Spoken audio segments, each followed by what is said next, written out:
Assalamualaikum warahmatullahi wabarakatuh. Apa kabar semuanya? Semoga kita dalam keadaan baik-baik saja.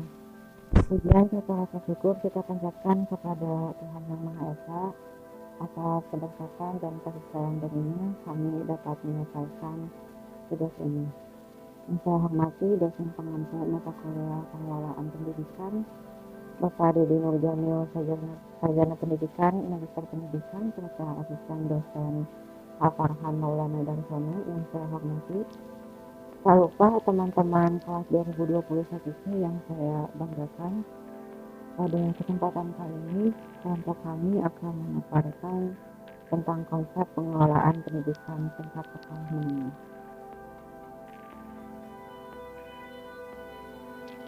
Perkenalkan, saya Yesus Kusuma dengan NPM 212151090.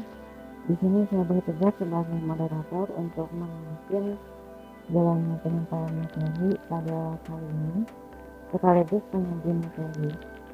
Kita ada juga rekan saya yang bernama Denanisa Amin Fatin dengan NPM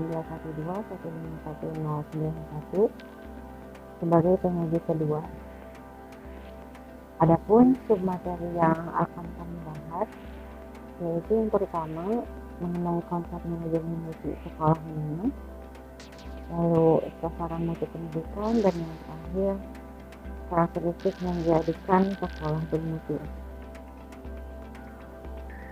Untuk yang pertama yaitu konsep manajemen mutu sekolah menengah akan disampaikan oleh saya sendiri. Pendidikan di setiap negara pasti selalu dibutuhkan. Termasuk negara Indonesia, pendidikan selalu menjadi harapan bagi manusia agar bisa mencerahkan masa depan mereka, serta memperbaiki permasalahan-permasalahan yang masih sering muncul. Permasalahan yang masih kerap kali muncul di negara ini seperti banyaknya pengangguran, korupsi, kurangnya kesadaran untuk menjaga persatuan, serta masih banyaknya anak-anak yang tidak mendapatkan pendidikan dan lain sebagainya, menjadi hal yang sangat penting bagi bangsa ini untuk diatasi. Hal ini tentunya memerlukan strategi atau cara untuk menjaga atau bahkan meningkatkan mutu pendidikan di Indonesia menjadi lebih baik. Meningkatkan mutu pendidikan di Indonesia merupakan tugas yang besar. Namun hal ini bukan berarti menjadi penghambat bagi bangsa Indonesia untuk meningkatkan kualitas pendidikannya. Lembaga pendidikan atau pihak sekolah benar-benar dituntut untuk merencanakan atau mengatur berbagai hal untuk memenuhi kepuasan masyarakat, yakni negara ini menjadi negara yang maju. Kreativitas serta produktivitas mereka juga sangatlah diperlukan untuk mewujudkan apa yang dijadikan sebagai tujuan, serta menghasilkan sumber daya manusia yang cukup dan bermutu. Maka dari itu diperlukan suatu manajemen untuk pengelolaan yang baik bagi manajemen atau pengelolaan yang baik bagi pendidikan di negara ini agar terciptalah sistem pendidikan di Indonesia yang berkualitas, yang mana akan dijelaskan selanjutnya pada saat selanjutnya. Yang pertama mengenai konsep manajemen itu sendiri. Manajemen sendiri berasal dari bahasa Inggris yaitu manage yang memiliki arti mengelola.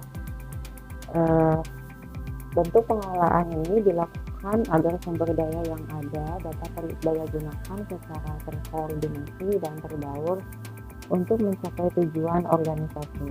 Ini menurutnya Hakim dan Ibrahim pada tahun 2016. Maksudnya di sini pengelolaan yang dimaksudkan sebagaimana seseorang dapat mengelola atau mengontrol potensi atau hal-hal yang dimiliki secara utuh agar dapat digunakan dengan baik dan benar sesuai dengan apa yang dibutuhkan. Tentunya ini dilakukan dengan memperhatikan dari berbagai hal yang mendukung maupun terkait agar sumber daya yang dimiliki bisa digunakan. Apabila pengelolaan tersebut dilakukan dengan baik dan benar, maka hal-hal yang menjadi tujuan yang dicapai dapat terlaksana.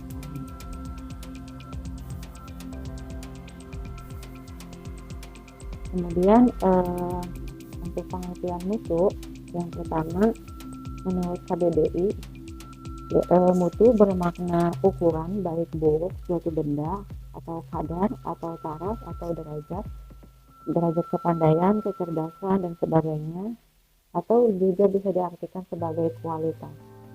Setiap orang di dunia ini pasti memiliki sudut pandang yang beragam saat mereka melihat atau mendengar atau merasakan sesuatu. Sehingga setiap orang pasti memiliki pandangan masing-masing bagaimana mereka mengukur sesuatu.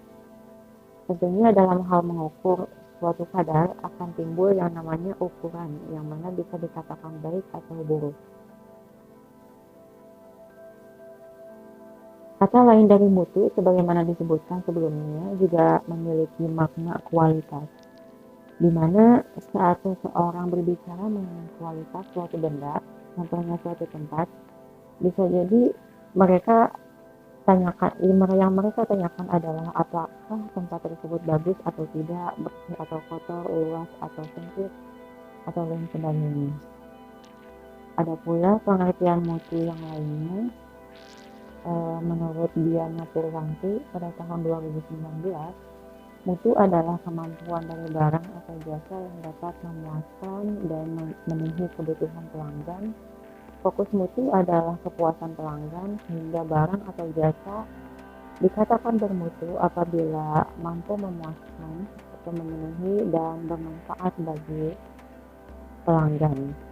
Apabila berbicara mengenai pendidikan, maka orang yang terlibat dalam hal ini salah satunya adalah pelajar, yang mana sebagai pelanggan yang akan merasakan apakah pendidikan yang mereka terima selama ini dalam artian sebagai barang yang mereka peroleh dapat memuaskan mereka atau tidak, serta apakah pendidikan yang mereka terima bermanfaat bagi mereka dan masa depan mereka atau tidak. Dalam definisi ini, untuk melihat mutu dari suatu hal dilihat dari sudut pandang pelanggan. Adapun pengertian mutu menurut Rizwan Prajatua pada tahun 2018, beliau menyatakan bahwa pada dasarnya mutu atau kualitas mengacu kepada pengertian pokok berikut.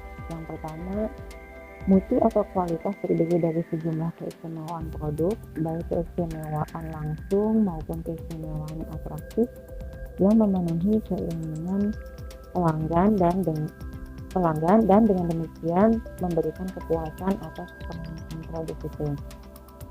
Yang kedua, yaitu mutu atau kualitas terdiri dari segala sesuatu yang bebas dari kekurangan atau kerusakan. Nah, dari pengertian pokok tersebut telah dijelaskan bahwa mutu dari suatu produk berkaitan dengan bagaimana keinginan pelanggan. Maka apabila dikaitkan dengan istilah pendidikan, misalnya sekolah bermutu, ini bisa bermakna bahwa sekolah tersebut memiliki sistem yang baik, lulusan yang baik, pegawai-pegawai yang baik, serta fasilitas-fasilitas yang tersedia juga baik. Sehingga hal ini juga dapat menarik perhatian orang lain yang ingin mereka atau anak-anak tidak heran saat ini sekolah-sekolah mendapatkan julukan-julukan tertentu untuk menunjukkan mutunya, seperti sekolah favorit, sekolah unggulan, sekolah rujukan, sekolah percontohan, dan masih banyak lagi yang lainnya. Kemudian mengenai pengertian dari sekolah atau pendidikan menengah. Nah, di sini menurut Undang-Undang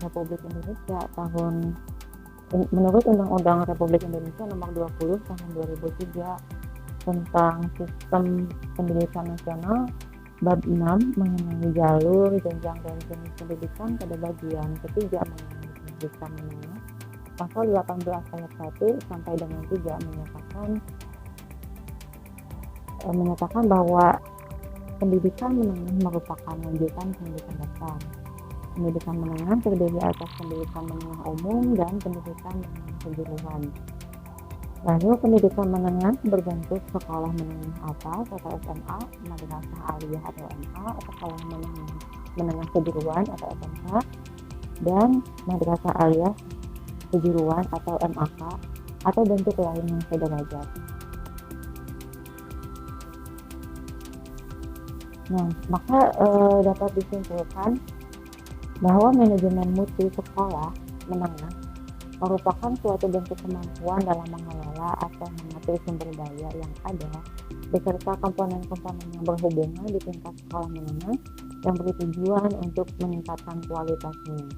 Dalam hal ini, pengelolaan yang dimaksud yakni seperti bagaimana mengatur proses belajar mengajar di sekolah agar berjalan dengan baik, didukung dengan sarana-prasarana yang baik serta komponen-komponen yang terkait, sehingga sekolah dapat menghasilkan lulusan-lulusan yang berkualitas untuk memperbaiki masa depan bangsa. Nah, berbicara mengenai manajemen mutu di sekolah menengah pasti berhubungan dengan bagaimana cara untuk meningkatkan mutunya. Hal ini memerlukan manajemen yang tepat agar tidak menimbulkan masalah di masa mendatang, sehingga tidak ada lagi yang namanya program-program kurang bermutu.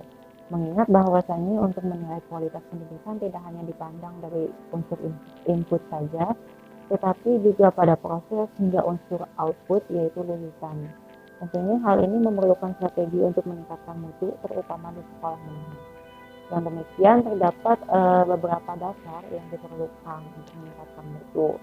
Yang pertama, komitmen pada perubahan, kemudian pemahaman yang jelas tentang kondisi yang ada, lalu kemampuan atau mempunyai visi yang jelas tentang masa depan, dan yang keempat, mempunyai rencana yang jelas.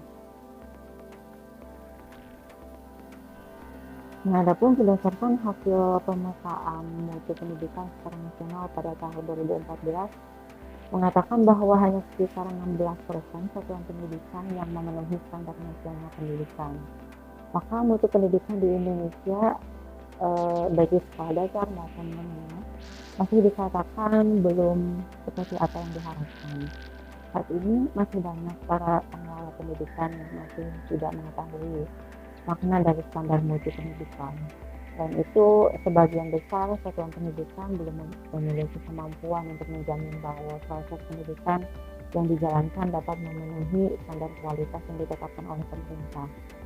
Nah, adapun kemampuan menjamin proses pendidikan itu meliputi cara bagaimana penilaian hasil belajarnya, kemudian perencanaan mutu pendidikannya, kemudian pengimplementasian peningkatan mutu pendidikan bagaimana, serta pengelolaan sekolah maupun proses pembelajarannya bagaimana.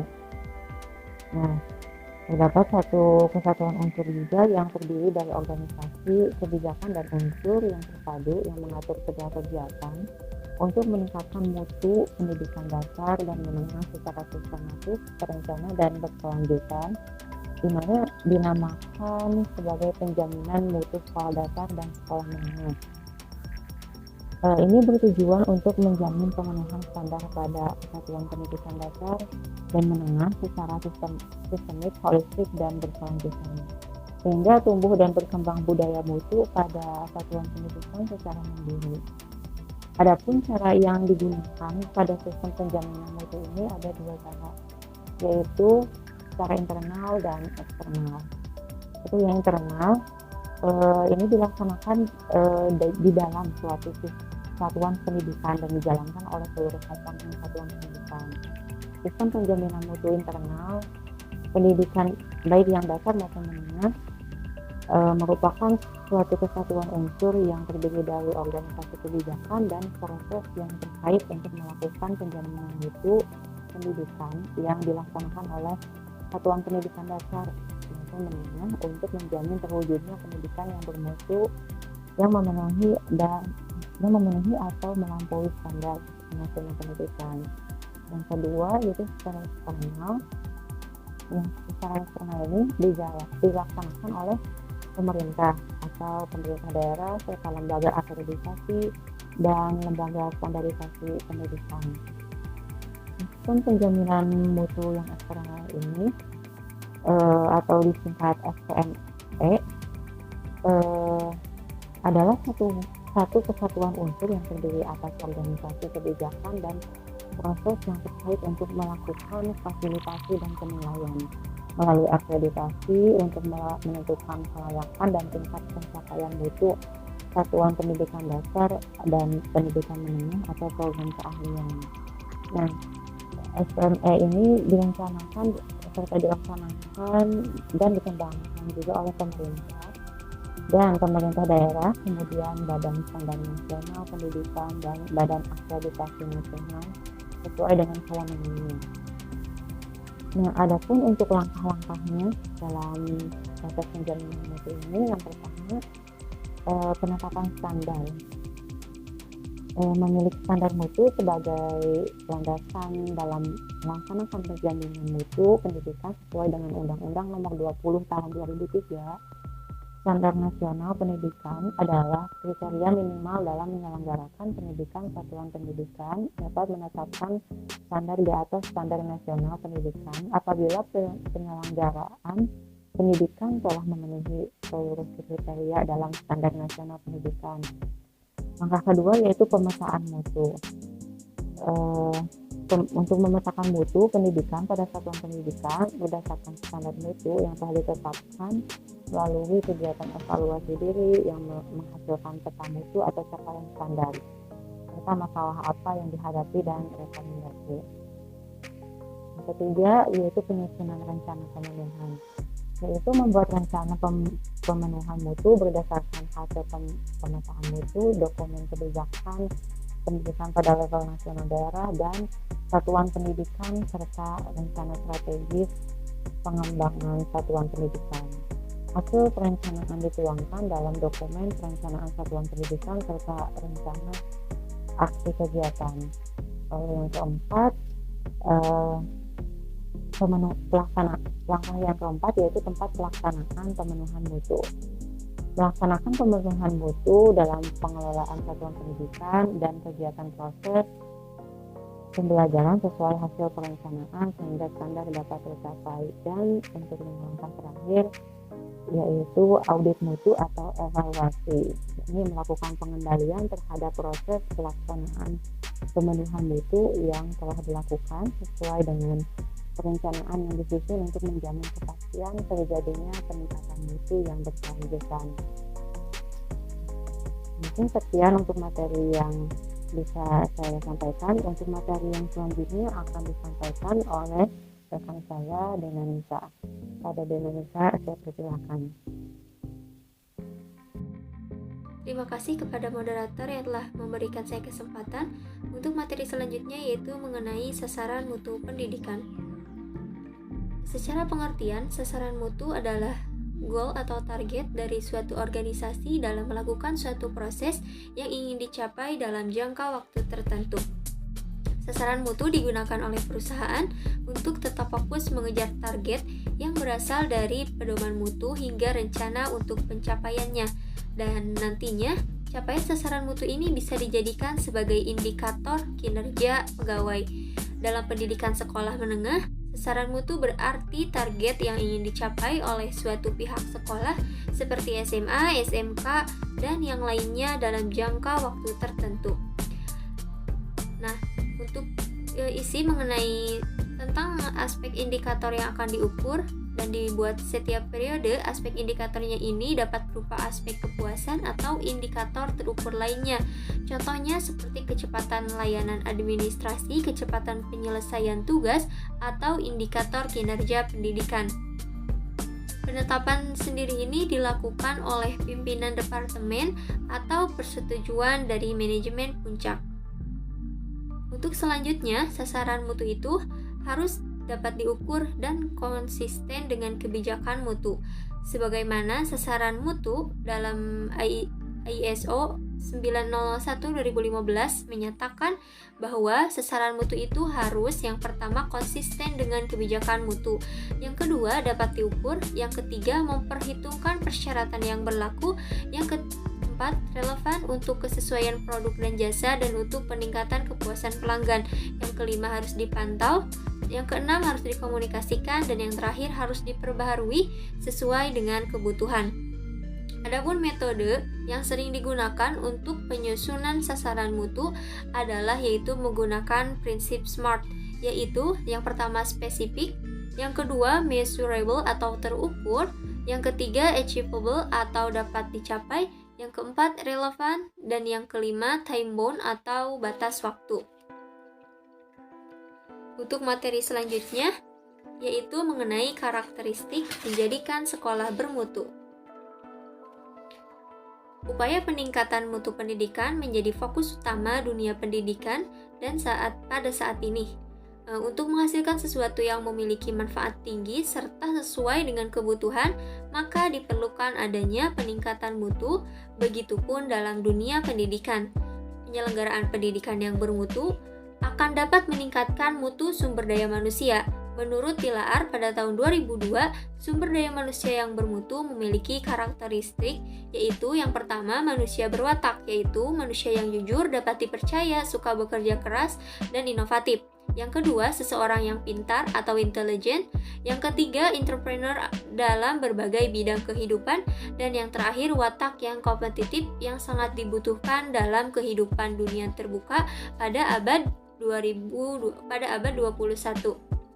Nah, menurut McKinsey dalam Premier pada tahun 1984 mengenai karakteristik mengidentifikasi 3 dimensi karakteristik sekolah yang bermutu. Yang pertama itu ada 3 dimensi. Yang pertama ada dimensi kepemimpinan atau leadership, yang kedua ada dimensi kemajuran atau keterandalan atau efisiensi, dan yang ketiga itu dimensi efisiensi. Mengenai yang pertama, mengenai dimensi kepemimpinan atau leadership, elemen inti yang ada pada dimensi kepemimpinan itu yaitu ada iklim atau suasana sekolah yang positif, kegiatan pembelajaran yang difokuskan pada tujuan yang jelas, kelas yang dikendalikan guru secara kondusif dan efektif, dan perkembangan inovasi guru dalam pembelajaran yang efektif. Kepemimpinan ini, leadership ini tentunya sangat-sangat dibutuhkan dan sangat-sangat penting. Dan untuk yang kedua yaitu mengenai dimensi kemajuran atau keterandalan. Pada dimensi ini adapun elemen intinya yaitu harapan yang tinggi dengan penekanan pada keunggulan kompetitif, yaitu pemberian penghargaan atau reward untuk keunggulan dan perkembangan akademis. Kemudian ada empati, hubungan, serta interaksi antara guru dan siswa. Untuk dimensi yang terakhir yaitu dimensi efisiensi. Pada dimensi ini ada diantaranya elemen intinya yaitu penggunaan waktu mengajar yang efektif dan lingkungan pembelajaran yang tertib. Nah, sedangkan menurut Raut dan Venesi dalam Premier pada tahun 1984 menyebutkan mengenai 5 karakteristik kinerja sekolah yang bermutu, yaitu yang pertama, kepemimpinan kepala sekolah yang kuat, iklim sekolah yang aman dan tertib, yang ketiga, harapan guru yang tinggi terhadap semua siswa, dan yang terakhir, sistem untuk menilai dan memantau kinerja siswa. Nah, pada karakteristik ini, kepemimpinan kepala sekolah yang sangat kuat. Kepala sekolah merupakan seorang pemimpin dan harus membuat peraturan-peraturan, kebijakan-kebijakan yang bisa membuat sekolahnya menjadi bermutu. Kemudian, sedangkan menurut Suyanto dalam El Fahmi pada tahun 2006 menegaskan bahwa sekolah bermutu memiliki ciri-ciri tertentu.